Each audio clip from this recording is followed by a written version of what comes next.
What is good, Chi-Town, and good morning to everybody. Happy Sunday. Yeah. Windy City Fantasy back at you again. I apologize. We had some equipment issues, but we got that all settled. I am your host, Steve. Across from me in Wise Sage Moose. Hello, everybody, again. And in person and not choppy, Elliot. Hey, look at that smile. That's a Sunday morning smile of a guy who's going to whoop the crap out of me this week on my team. Anyways, we're here for you. Start 'em, sit 'em, locked and loaded. Updates on players who are out, who's in, who's questionable, who is on the sidelines, and who got a DUI. Jam-packed, bro. Jam-packed. First, my producer should be putting it in, but if you look at the bottom of the ticker, you will see who is out. We will not go through it. So we're going to jump into questionable that are expected to play this week, Moose. First up, the most important ones, we'll go with ends, is Davante Adams. Yep. Chris Godwin. Yep. Julio Jones. Yes. Jimmy Garoppolo. Yes. Kyle Allen. Yes. Phillip Lindsay. AJ Green. Yeah. All right, the Phillip Lindsay one. I think that's a desperation move. That's a desperation move because if you are unaware, Melvin Gordon, he did not get benched today due to the DUI he got this week. He has a strep throat, non-COVID related. So this is Lindsay's time to shine, although it is against a tough Patriots run defense. Yeah, no, I mean, it's going to be really difficult. Not necessarily saying that Phillip Lindsay can't do it because, I mean, by all means, he is a capable running back. But the hard part is he's been dealing with a toe injury this whole season, and it's been like on and off. He could easily re-aggravate it. I mean, if you're in deep leagues or in real desperation mode, maybe pick up Freeman. Rice Freeman.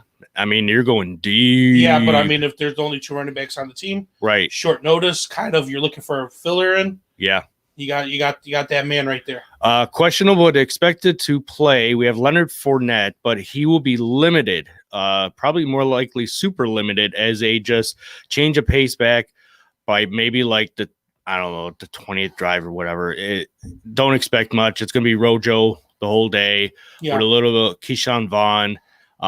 Baker Mayfield, rib injury from last week's game. He is expected to play. Yeah, I mean, he's been saying all week he's playing. He said Mama didn't raise no.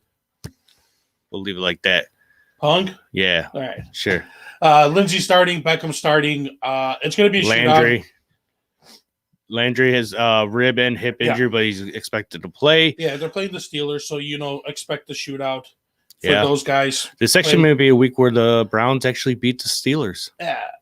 Not yet, but yeah, not yet. DJ Chark ankle. They're gonna test it before game time.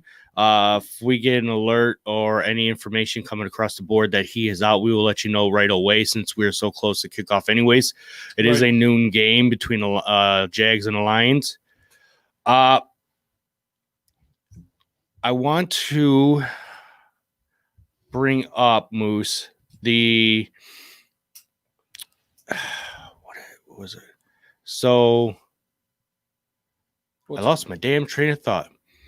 I started him, sit him, a player. Oh, with Dalvin Cook is out. Yes. That's the biggest news. That's where I was going with. Sorry. Okay. Alexander Mattison gets the start. Yeah. It's huge. This is a huge gain for the Vikings in Atlanta. Easy win for the Vikings, if you will. Initially. In theory. So, would you believe that without hesitation you start Madison? You have to start Madison. Mm-hmm. I mean, Madison was getting fantasy points with Cook in the lineup. So now you're just replacing Cook and you're plugging in Madison. I mean, is Madison better than Cook? I'm not going to go that far to say that. But, I mean, the way that they run their offense, I kind of see Vikings passing it more this game just because Cook isn't really in there, but you could still expect Madison to get anywhere between 10 to 15, 16 touches. He's going to be targeted maybe 5-6 times, maybe all-purpose 100 yards. Like, that's a great day for a backup running back. So what's going on, Jay? Okay, Julio Jones. Now, when they said he was good to go and he re-injured his hammy in the first quarter against the Packers, and then he was out last week. Now he's good to go. Do you trust him to play him? I don't know. Right? Even if you're in desperation, do you look elsewhere? I don't know. I mean, if you have players, yes. If he's your number one wide receiver and he was riding the bench for you all season, Okay, here's a good question. Let's say that you were the top waiver priority this past week and you got Chase Claypool. With Deontay Johnson being out, would you play Claypool over Julio Jones with the information that you do have? I wouldn't. I mean, the hype is because he scored 4 touchdowns. Like, let's be realistic. That's not. I mean, there's like a 2% chance that's going to happen again. Mm-hmm. You know, I'm not saying that it's not capable. I'm not saying that the Browns defense is unstoppable, but let's be realistic. If you have a blowout game like that, teams are not dumb. Teams are going to, they're going to game plan around that. Yeah. Julio has been in the league for a long time, and teams try to game plan on him, and he still puts like 20 fantasy points on you. My concern is he's been injured. Right. It's not even said if he is back 100% healthy. They're just saying that he's starting. This is why I asked you this question. But because a lot of people did get Claypool after his 4-touchdown game, and I understand because you're chasing something that already happened. Yeah, but I mean, from the week realistically, prior. though, do you want to play Claypool against the Browns D, or do you want to play Julio against the Vikings D? Well, that's the thing, because the Vikings D is totally beatable. But if he's not 100% on that first deep play that Matt Ryan tries to go to him, he comes up lame again. I personally would start Julio because I trust him more. And I mean, he did suit up, but he got pulled from the game. So I wonder if he suited up and was like, "Hey, I can't do this anymore. I'm going to just I'm going to cut my ties and rest up for next week instead of trying to play through." Could you risk that sandbag of a 0 if you're say 1-4 right now? Man, if you're 1-4 at this point, you're throwing darts at a dartboard, and you're going to take a shot at Julio. Well, you wouldn't throw it at anything else. I mean, you can throw darts anywhere, but to be realistic. But I don't know. If you're 1-4, like I said, you want to see if your big guys are going to play. If Julio drops another 2-3 points, I mean, you're just trying to trade him away now as name value if you're not keeping him or anything like that. Right. We do have a question. Kirk Cousins today or Teddy Bridgewater's? Interesting. So with Bridgewater against the Bears and then Cousins against Atlanta, I think we're safe to say you could fire up every Vikings player and expect a good day. So the obvious choice is Cousins. Now, could this be a backfire moment where he does not produce well? I think that would only fall on Kirk Cousins. It wouldn't be by the product of the Atlanta defense, because the Atlanta defense has been so poor that any player that you put up against the Atlanta defense, they will succeed. And they will flourish. Yeah. No, I totally agree. I mean, you could start Bridgewater's if you have to. I don't know. It's going to be a tough matchup against the Bears, but I think if they fall behind, Teddy Bridgewater's going to have that junk time. But I think Kirk Cousins is the safe bet here without any big repercussions. Because once again, with Madison running, Cook out, are they going to target the passing more? So Thielen, Jefferson, those guys are going to, produce. And Cousins has proven that he could do a game where he's the main guy and he's the one that's running the offense. So I think Cousins over Bridgewater is the way I would go. All right, and another question we have: Hopkins, Ridley, Diggs, and Aaron Jones. You have to pick 2 wide receivers and then a flex position. So you have Arizona playing Dallas in the Monday night game. So Hopkins is the obvious choice there because Dallas's secondary is so horrible. Yeah. And the way that Cardinals offense is rolling, you wouldn't either other way not play Hopkins. As far as Ridley and Diggs concerned, obviously, because we just talked about it, Vikings secondary is easily beatable. But that Chiefs defense, if you would have watched the game against the Raiders, you would have seen that Chiefs secondary was a little vulnerable. Yeah, the scary part right now is Matt Ryan.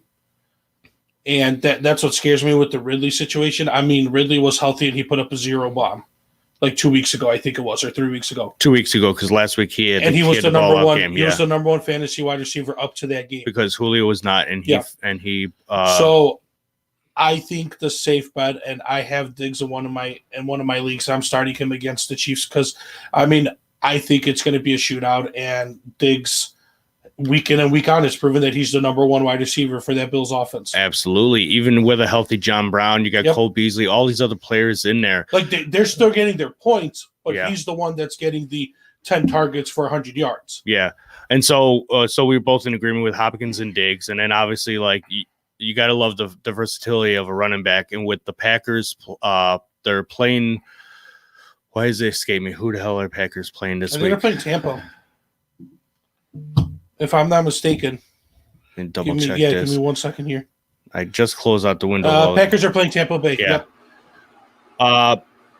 Tampa Bay lost one of their key defensive tackles, but they still have a solid run defense. Mhm. But still, like, I think Aaron Jones is the way to go there. Yeah, I mean, he could catch from the back and he could run, so you're going to love that. Tampa Bay has a tough defense to run on, but he could pass on them. And with Godwin healthy, Evans healthy, I believe Scotty Miller is close to 100%. Yeah. So Tampa Bay is getting their offense back, and it could easily turn into a nice little shootout. So Aaron Jones would that would be my pick. So Hopkins, Diggs, Aaron Jones, flex. All right. And without further ado, until we get a few more questions, let's get into Locked and Loaded. Yeah, let's do it. You could ask yourself a question. Do I feel lucky?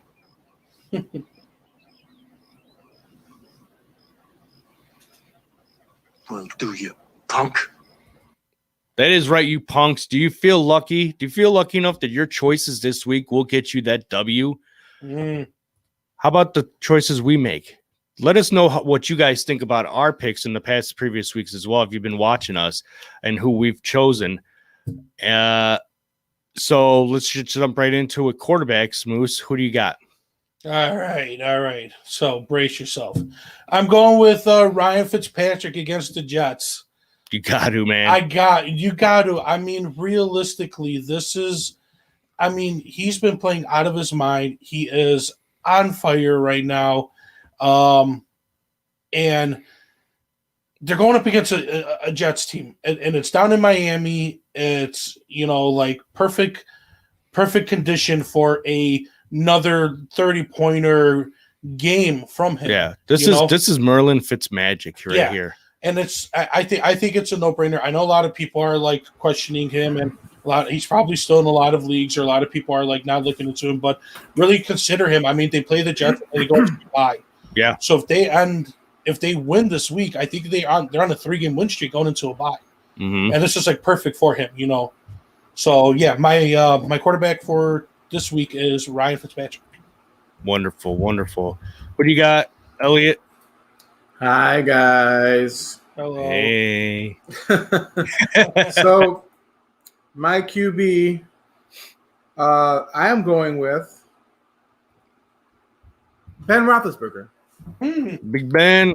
They're playing Cleveland. Cleveland's a little bit better on defense, but the way Pittsburgh has been rolling right now, I don't think they can be stopped. So expect huge numbers from Ben Roethlisberger today. Wonderful. Nice. Yeah, no, that's a damn good call. I was looking into that one too. So when I look at these matchups, I always try to look a little deep, a little behind the covers, underneath the rocks, guys who don't get a lot of light shown on them. And this week I'm going with my boy Danny Dimes against the Washington professional football team. Listen, nothing was aligned for him all last week against Dallas, but he made everybody else have a very good game. The run game was flowing. Everyone was catching passes. He threw for over 200 yards. He just couldn't find the end zone. I mean, come on. He handed it off to Ingram. He ran it in. Freeman ran one in. What can you do? Defensively, like the Giants showed up, but like they scored a defensive touchdown. But I think this week against a Washington team that is 18th in the league for allowing the most total yards in the league, and they're averaging over 225 yards, passing yards to opposing quarterbacks, on top of allowing over 26 points per game. I mean, it's going to come. The touchdowns are going to come for Daniel Jones, and you're just trying to figure out at what point. So when I look at these matchups, last week was a wonderful opportunity for him. It just didn't happen. This week, because he's facing another NFC East team, I'm going with Daniel Jones. Okay. All right. That's it. If I'm right, I'm right. If I'm wrong, damn if I do, damn if I don't. I'm going. All right. Right? I don't have the pen that you could wave around and drop and be like, that's how it is. This is why you're a wise sage. I know. Yeah. That's why I don't pick Daniel Jones. I also today have the master of the jingling of the keys with me. Oh yeah. So yeah. Luck be with me tonight. I will acknowledge the red rifle, Jay. The red rifle, but only because out of everything that we talked about on Thursday show, he's got a complement of weapons that he's never had in Cincinnati. He actually has an O-line that he never had in all the years of Cincinnati. Yes. So yeah, it should be a good game. But Dallas is going to Dallas, just like the Lions are going to Lion. They're going to shoot themselves in the damn foot. And Daniel Jones is going to Daniel Jones. He's going to dime his way into your hearts. Oh man, Moose, I need a running back. What you got for me? Easy peasy lemon squeezy. I'm going with the man, the myth, the legend, James Bond Robinson from Jacksonville. James Bond Robinson? 007, man. He came out of nowhere. Sneaky peeky this year. 007 and 1/8. Yeah, I mean, I think him and Garden are pretty much, and DJ Chark are pretty much leading that Jacksonville team. They're carrying them, and they're going up against the Lions team where, I mean, he could have a field day. Easily could rush 100 yards, easily can maybe do 150 all-purpose with receiving, maybe a touchdown or two. So I'm going with Mr. James Robinson. I like it because, listen, the week before the bye, when they faced New Orleans, the Lions jumped out crazy on the Saints, but their defense just fell apart. Yeah. I expect the same thing to happen with this Jacksonville team as well. Yeah. If you give them an inch, they're going to take a mile, and they're going to use it with these weapons here. James Robinson, that's a solid pick. And, I mean, all the coaching staff the last, 2-3 weeks have been talking him up, and they're saying that even in the fourth quarter, even when they're behind, they still want to give him the touches. I'm pretty sure he's going to be involved a lot in the passing game towards the end of the games as well. Probably a lot of draw plays, things of that nature, even if they're behind, just to, because, I mean, I think they know they have a weapon, so why not use the weapon? Yeah. All right, Elliot. So I'm laughing because this is going to make you guys laugh. I laugh every day. I'm going back. My fantasy team. You can laugh right there. I'm going back to Steve's quarterback pick. And my running back is Devonta Freeman. Ooh, little Giants love out here today. I think it is a little bit. It's a grudge match, division, fierce rivalry. I don't know about Danny Dimes, but I know they got to run the ball. Yeah, So, There you go. let's hope you're right because then I can actually do some damage against you. But this NFC East is like the toilet division of the NFL, where anything could happen and everything will happen. So I love that pick. Very nice.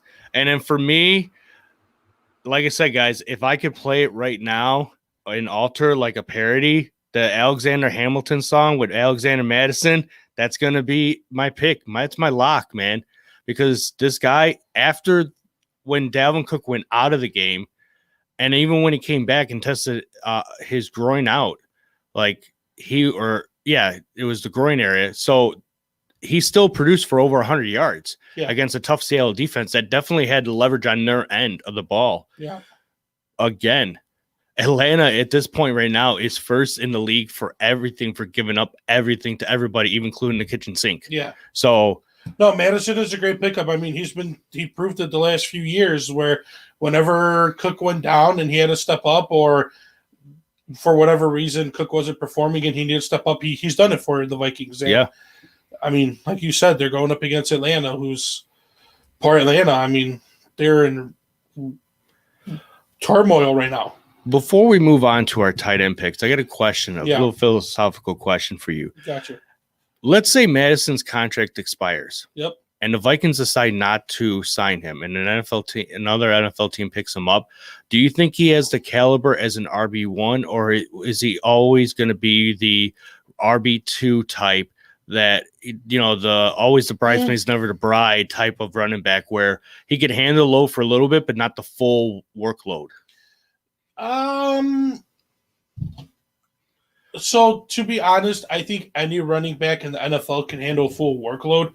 I just think that the way that the NFL teams run their systems, they don't want a running back to do that.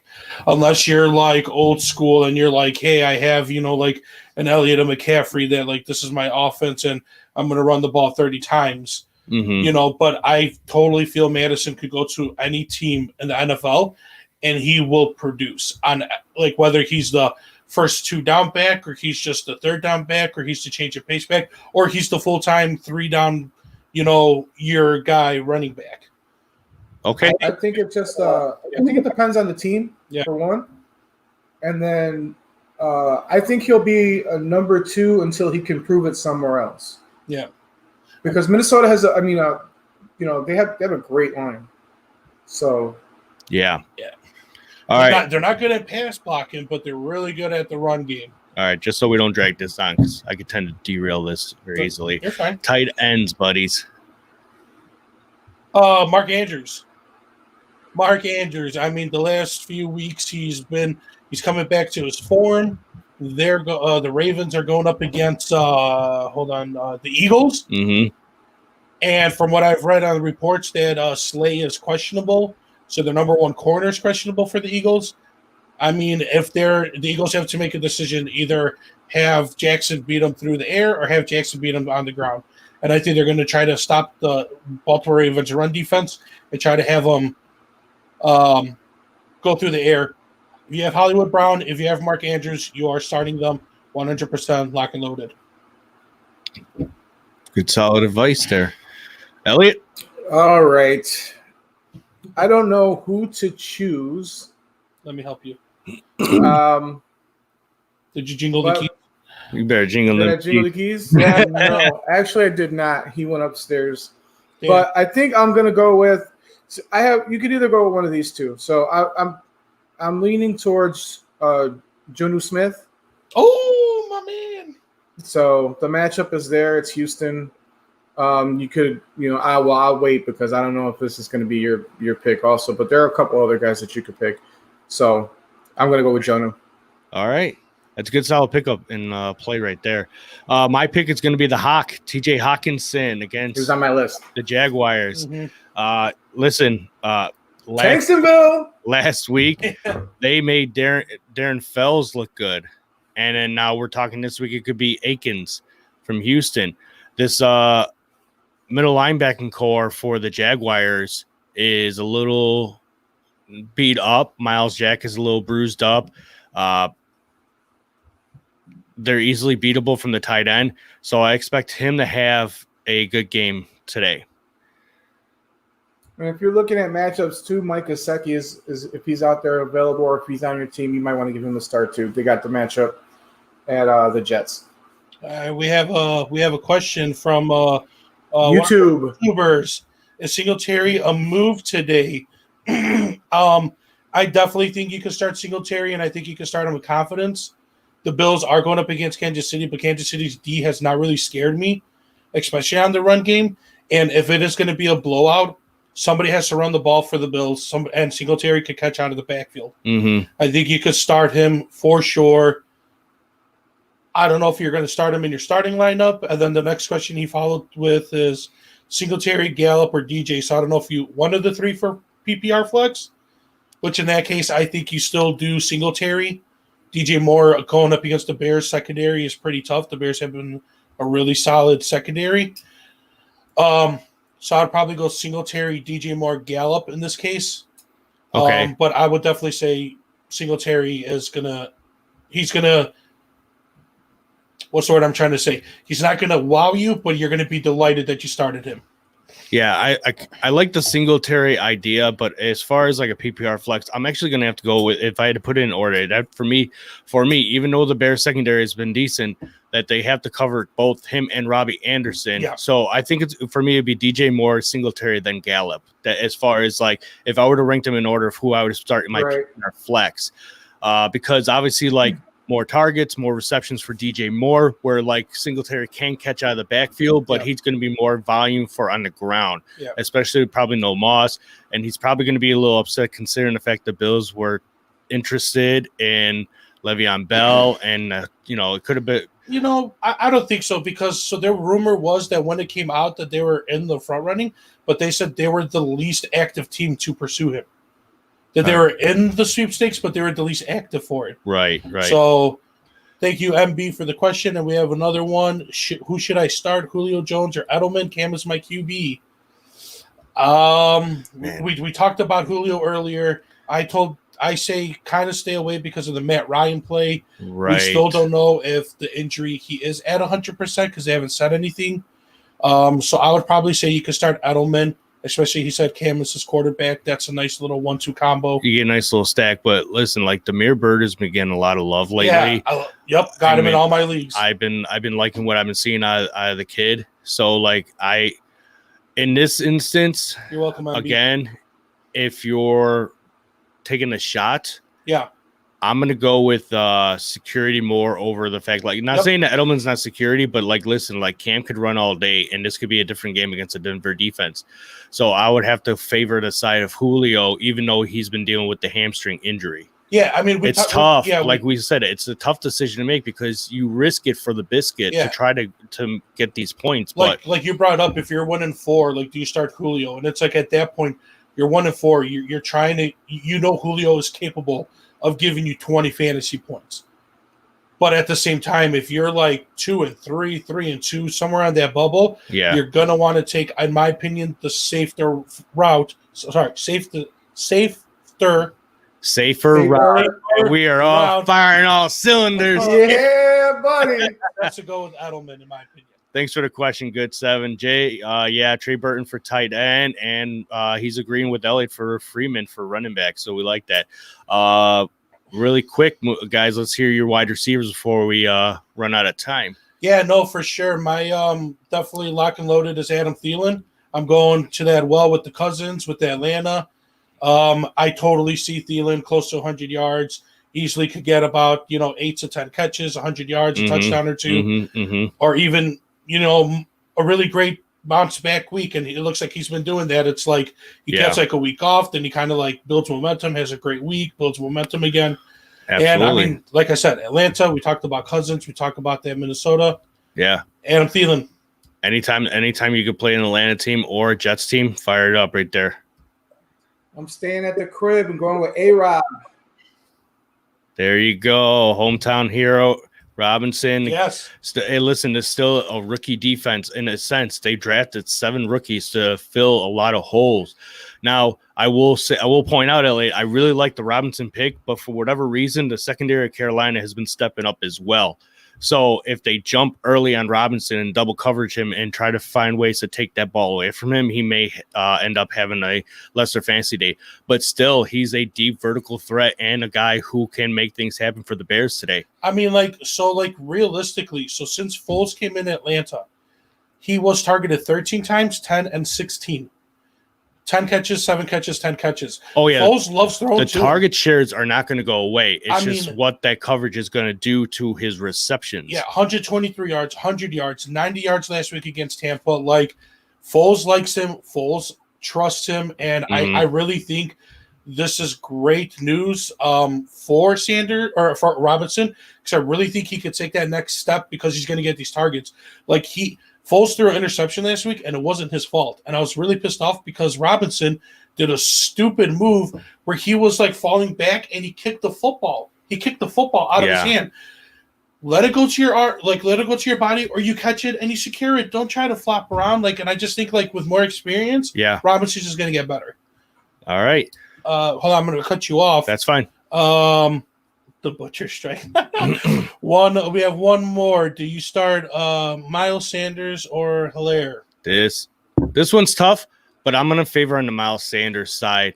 And if you were to be asking me this question last week, I would have been favoring the Hilaire side. And here's why I'll favor the Miles Sanders sides. He went up against a tough Steelers run defense and came out smelling like roses, where there was no other productive offensive player except Travis Fulgham, who nobody even knew about. Yeah. And now he's going up against a Ravens defense that allowed over 100 all-purpose yards and I believe a touchdown or two to Antonio Gibson of the Washington Professional Football Team. So in a key moment of like one misstep or whatever, he can break away for a great touchdown. Yeah, I'm going to piggyback off of you. I totally agree with the Miles Sanders. I have Miles Sanders in one of my fantasy leagues, and I'm just happy because he's literally the only offense for the Eagles, and you want to see that. He's going to get you 15 to 16 targets or carries. I mean, he's going to get you. I mean, one game he had 8 targets on the receiving end of it. I mean, if he gets close in any of these categories, 100 yards with these amounts. It's no lie. It's been slow going for him in the beginning, and that's due to a lot of the problems offensive line-wise from the Eagles and how Wentz's play has been. So, I mean, the wide receiving core is so beat up. There's rumors that Lane Johnson is really close to getting back. They're starting left tackle. Yeah. And I think once he comes back, that O-line's going to be healthy again, and he's just going to produce even more. All right, I'm gonna wrap it up, and I came across 2 wide receivers. I'm gonna throw out both names, but I'm gonna be really quick with them. The first one, the one I'm going with is Chase Claypool. I really like him for the matchup against the Browns. No Deontay Johnson, Ebron. He had a little bit of issues last week, but I still think Big Ben's gonna target him. Juju, he got banged up last week as well, but he'll be fine. But I think they're really going to focus more on Juju than they will on Chase, despite the fact he scored 4 touchdowns. Mm-hmm. But the kid can show something right there. So I think he'll have a pretty good game. The other guy that I brought up earlier when we were talking about Miles Sanders is Travis Fulgham. Now, listen, the past 2 weeks, he scored twice already. He's taken well over 25% of the wide receiver shares of the wide receivers. There's nobody else. And Zach Ertz, I don't even know why he's not even being fantasy relevant to begin with. Like when they've lost wide receivers, Wentz has continually gone to Ertz, regardless of how much he was covered. Yeah. So that was it right there. Got a couple minutes left before we got to wrap it up. Noon games will be starting. Let's finish it up with some Bears talk, boys. Right? We got the Bears playing the Panthers. I think the Bears win. I think so too. I think it's going to be tougher than we want it to be, but I think it might be a really entertaining game with the Bears coming out. I'm very excited to see Foles take that next step. I don't know if you guys watched last week or a little highlight of it, but Foles got into it with Nagy. Mm-hmm. Because he was like, dude, we had him on the ropes. Like, why didn't I was telling you to get the play call, to come in quicker and all that crap. And I think Nagy is kind of like, okay, like this isn't a guy I need to babysit. This is a guy that's been in the league, and now let's work together. So I'm very interested to see a weaker defense if maybe they don't try to be cute and they just try to run their offense. And I really want to see if Nagy is super. If he's all about running the ball, then prove it to me. Show me. Yeah, we got to. That was just what I was about to say. Like, I want to see these guys run the ball. Yeah. Like, don't tell us that you want to run the ball, and then you go out there and you give him 10 carries. Give him 20 carries. Don't talk about it. Be about it. Yeah. Right? Coming back to the streets. All right. Listen, we got to see something on Montgomery, or else we got to find different ways. Because, like I said, if you talk about wanting to run the ball, then we got to see it. You got to scheme to make better holes for Montgomery, or something's got to change. Yeah. But we got to move the chains, and we got to keep that. We got to keep the defense honest, not so much as just trying to force it. Yeah. Somebody just said P. Ryan ? I would not trust any Jets running back other than Frank Gore. Yeah. Let's just put this way. He's a rookie. Show me first. Dynasty formats. Hold on to him. See what you got. But right now, the old man, he's going to command of it, and that whole team's a hot mess. Like 2 words, Adam Gase. Yeah. Come on, do you really want to trust him? I mean, he's the beehole. Yeah. So, Ryan, keep him on your bench, see what he does. I mean, if he outproduces Gore this week, I mean, it is against Miami, so it is a division rival game, and, everybody always plays their best, but wait and see on it. Don't overreact with any Jets win. Yeah. We talked about it. Crowder's the only one you want out of that Jets, whatever they're called. Right, absolutely. But going back to the Bears, I totally agree with it. I totally agree with you. The O-line is only going to get better by blocking the run if we run the ball and we try to develop holes and everything for them. So I want to see it. You know what? Also, you talked about the target volume and the receptions that Allen Robinson has been getting from Nick Foles. How about Darnell Mooney, who's been getting a lot more love out of Nick Foles as 7 to 8 targets a game. Yeah, I think he's Jimmy eclipsed. Graham. He eclipsed Anthony Miller already, and Ted Ginn's just kind of like, hey, I'm here, but if you need me, just whatever. Throw me a one that's pass. what I want to see. Like, let's run the ball. Let's protect our leads. Let's protect the time. Let's give our defense a chance to do what they do best. And then if it's 3rd and 12, you have Robinson, you have Jimmy Graham, you got Moody coming across the slot. We could pick up these downs, just run the ball more. Yeah. Like, I don't know. Yeah. I don't know. All right, guys. That is all the time we Gordon is have 54, today. but he is a legend. Yeah. That's all the time we have today. The noon games have started. We hope you got all your lineups set up. You're done with your tinker stinkers. From all of us here at Windy City Hey, Fans. guys. Yeah. I heart an apple. Oh, yes. We're on every major podcast thing? That's right. Every podcast network, you can check us out there and go listen to past episodes. Become a fan, subscribe, listen to my funny intros. They're awesome. Oh man, they're Get your fantasy advice, stuff like that. Yeah, can they give reviews on how we are and everything as well? And Yes, but just say we're all good. 5 stars, please. Thank Yes, you. Thumbs please. up all around. we need all the love we can get to keep this YouTube? show going. Don't forget YouTube. We're going to start doing YouTube too. So We started today. So. yeah, and anything that you want to listen on or that you feel more comfortable, we're going to be on. So And follow us on Instagram ourselves, myself, Elliot. Follow the show. Email the show, windycityfantasy@gmail.com. We're all here. We're all here for you guys, for the people. for the people, From all of us here, Windy City Fantasy, myself, Moose, and Elliot. enjoy Stay your Sunday, frosty, everybody. Chicago. Enjoy football. Touchdown Bears. Pow. Football.